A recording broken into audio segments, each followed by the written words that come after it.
India has surpassed China to become the largest exporter of iPhones to the United States, according to a report by market research firm Omdia. Latest estimates show that nearly 3 million iPhones manufactured in India were shipped to the US in April. In comparison, phone shipments from China plummeted by a massive 76% to just 9 lakh units. The development comes at a time when Apple faces a significant challenge after US President Donald Trump warned of a 25% tariff on imported iPhones if they're not manufactured in US. The report also comes days after US President Donald Trump asked Apple's Tim Cook to stop building plants in India to make devices in the US, pushing the latter to add domestic production as it pivots away from China as well.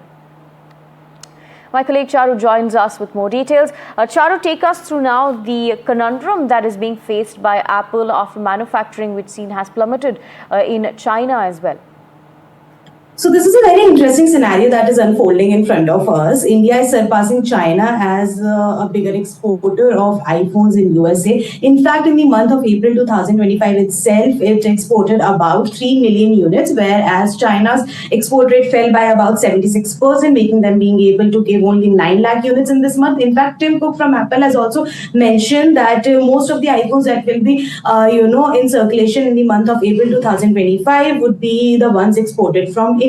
Now, where is this happening in India? These are being produced at the Tamil Nadu facility in association with Foxconn in India, whereas Tata entity on behalf of Pegatron is also looking into this, and both of the entities are, keen on expanding their operations. Now, other details include that the President Donald Trump is not in favor of iPhones being exported in India. In fact, he has said that the pieces that will be exported from India would face a tariff rate of about 25%. Now, India already faces a tariff rate of about 10% on the manufacturing of iPhones that are sent to USA, while those exported from China face a tax rate of about 25%. Now, what is happening here is that the country is trying to insulate itself from all the trade-related and tariff-related disruptions that are taking place between two major economies, that is China and USA, and are trying to, basically make their situation a little more convenient, efficient, and safer.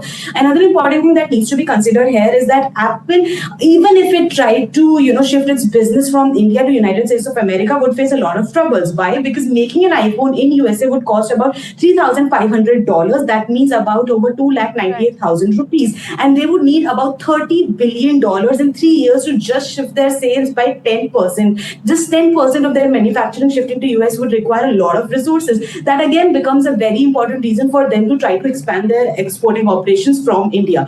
Another thing here is that India itself needs to prepare a little more to be able to meet this demand, because they would have to meet a demand of about 20 million units in this, 1 quarter, and that is also something that needs to be looked into.